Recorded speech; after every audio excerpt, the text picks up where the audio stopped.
नमस्कार, मैं निकी मौर्य एसएस भारत में सभी का स्वागत करती हूं। अभी हमारे साथ हैं पंचायत गुरवलिया के वार्ड नंबर 1, 2, 3 से मजमा खातून, जो मुखिया प्रत्याशी हैं। पहले बार चुनाव लड़ी थी, उसमें उनका सेकंड स्थान था। अब की बार उनका दूसरा चुनाव है। अभी हम मिलते हैं उनके बेटे असगर अंसारी से। सर, आपका नाम क्या है? मोहम्मद असगर। आपके पापा? बाबुद्दीन अंसारी। सर, ये आपका पहला या सेकंड कैसा चुनाव? सेकंड चुनाव है ये। सेकंड चुनाव। अभी जो पहले मुखिया थे यहाँ, अभी आपके यहाँ जो पहले मुखिया थे, उन्होंने विकास किया है? क्या क्या किया है? अब जनता से पूछ लीजिए विकास क्या क्या किए हैं। जनता बताएगी, हम कैसे क्या पूछिएगा, जनता बताएगी। ठीक है सर, आप मतलब जिस रोड से जाते हैं, रोड के बारे में तो बता सकते हैं, आपकी रोड कैसा है यहाँ का? ठीक है, आप यहाँ पे स्वयं आइए, देख लीजिए रोड किधर है, कैसे है रोड।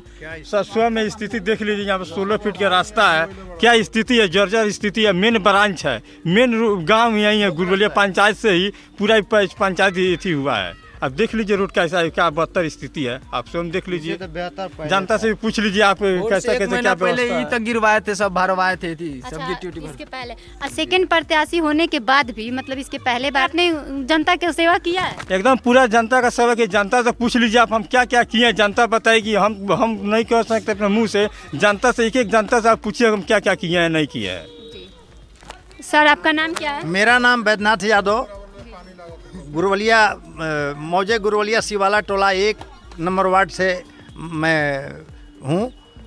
और आज मैं आपके सामने जो स्थिति हमारे गांव और पंचायत की है वह बिल्कुल आपके सामने है।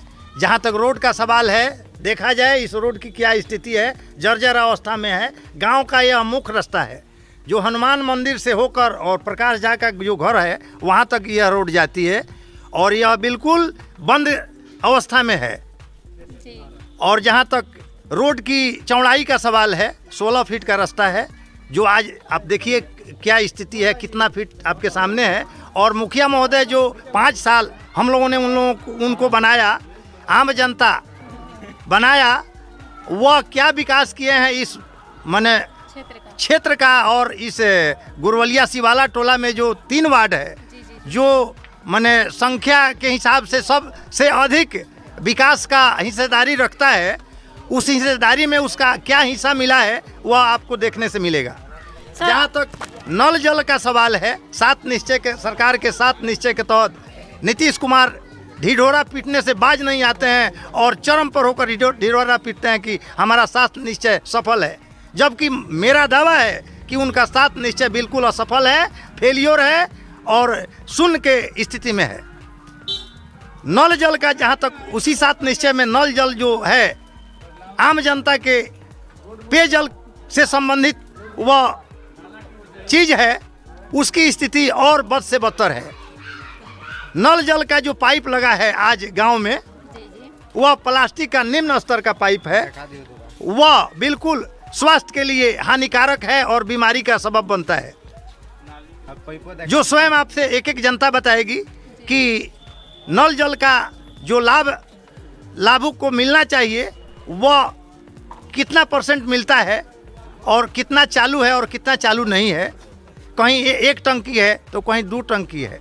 1 टंकी होने के नाते उस वार्ड के वार्ड सदस्य यह रोना रोते हैं कि मैं क्या करूं, आधा घंटा चलाता हूं, टंकी फुल हो जाती है, उसके बाद से हमको मजबूरन बंद करना पड़ता है।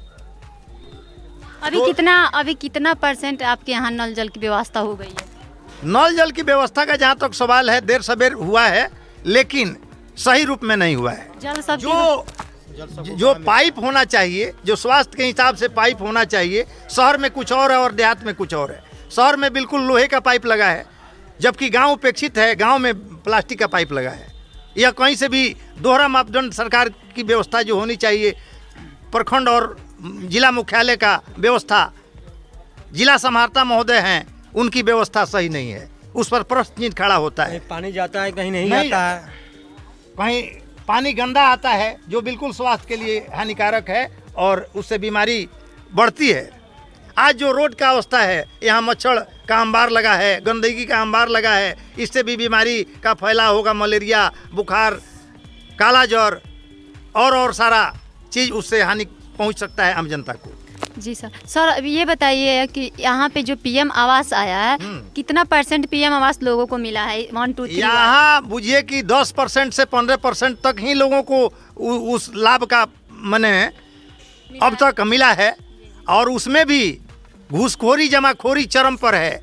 40,000 50,000 एक लाभान्वित को देना पड़ता है, अगर कोई नहीं देता है तो उसका पास नहीं होता है।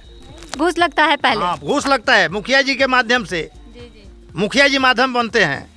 और विकास का जहाँ तक सवाल है, यह पंचायत का जो हेड ऑफिस है गुरवलिया सिवाला टोला 1 से लेकर 3 वार्ड अधिक होनी चाहिए, वह 0 के बराबर है। ऊँट के मुंह में जीरा के समान है। और जो छोटा कस्बा है, टोला है, उसका विकास उन्होंने किया है, अपने गांव का विकास किया है। और गांव में भी उनकी नाराज़गी इतनी है कि अब और आप जाकर पता करें तो लोगों से सुनने को मिलेगा। तो मुखिया महोदय किसी भी तरह से पंचायत के जनता के कसौटी पर खरा नहीं उतरे हैं। जनता को दुख देने के सिवा कोई लाभ नहीं पहुंचाए। कितना % विकास किए हैं आपके क्षेत्र का? 0%। मेरे क्षेत्र का तो 0 है। जहाँ तक रास्ते का सवाल है, यह जर्जर अवस्था में था, पैदल जाना मुश्किल था। यह जो आज वर्तमान में मजमा खातून आज खड़ी हैं, जो दूसरा प्रत्याशी हैं वर्तमान में, उनके सहयोग से, उनके जन सहयोग से और शुरू से लेकर आज तक वह पंचायत के लोगों के लिए जो भी बन सकता है करने के लिए एकदम लगी रहती हैं। जनता के हर सुख दुख में है। उससे ही कुछ जनता को मैंने लाभ मिल पाता है, अन्यथा जो मुखिया है जिससे मिलना चाहिए उससे नहीं मिलता है।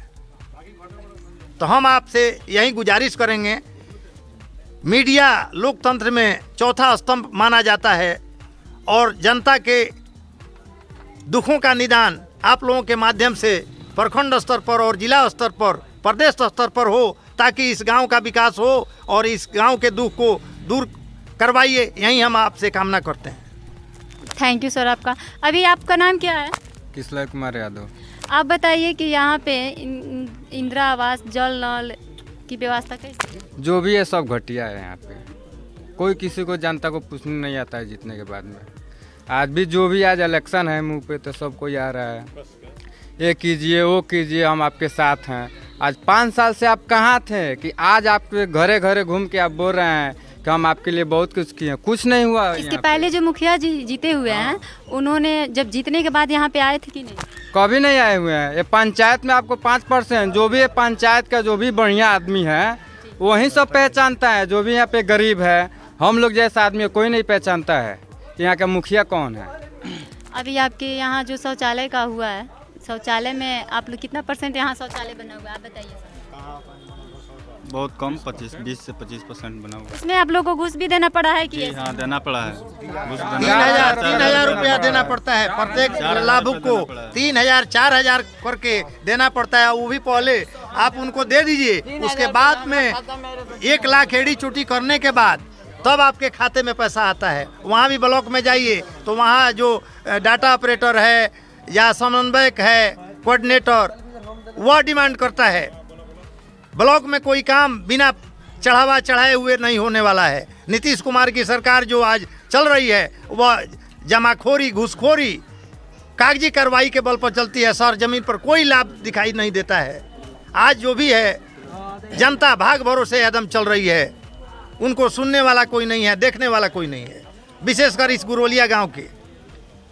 अच्छा सर, आप हमको बताइए, एक प्रश्न और हम आपसे पूछना चाहते हैं कि अभी जो मजमा खातून है, जो मुखिया प्रत्याशी हैं, आपको लगता है कि वो जीतने के बाद आपका काम करें, सब काम करेंगे? देखिए, उनके बारे में जो आज मुखिया के पद पर नहीं है और जनता के दुखों में शामिल होने के लिए तत्पर होकर खड़ा है, जनता के सुख दुख को अपना समझता है, उससे ही हम कामना करेंगे कि आज जो नहीं है तो कर रहा है, तो कल होगा तो वो इससे बढ़कर करके दिखाएगा और जनता के दुखों को दूर करेगा और उसको लेकर आगे चलेगा। यह दिखाई देता है। जो किया ही नहीं है उससे हम क्या उम्मीद रख सकते हैं, क्या कामना कर सकते हैं, क्या भरोसा कर सकते हैं?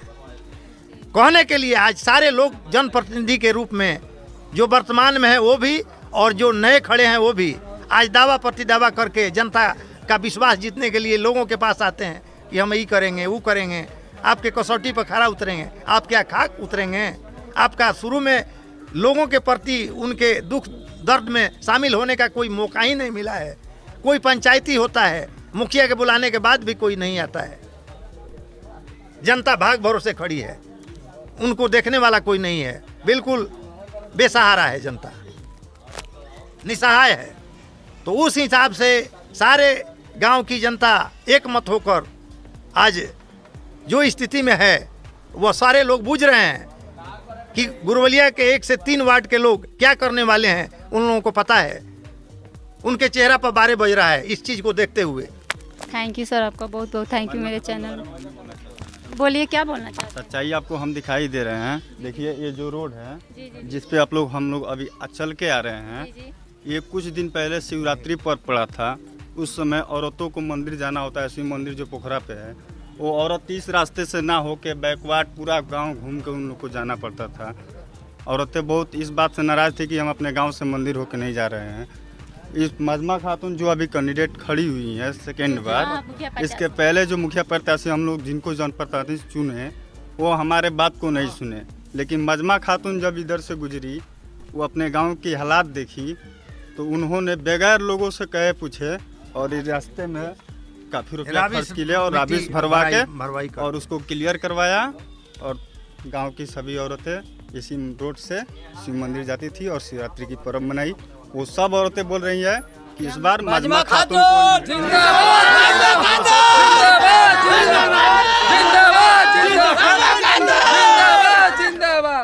ठीक है सर, अभी हम आपसे कुछ पूछना चाहते हैं।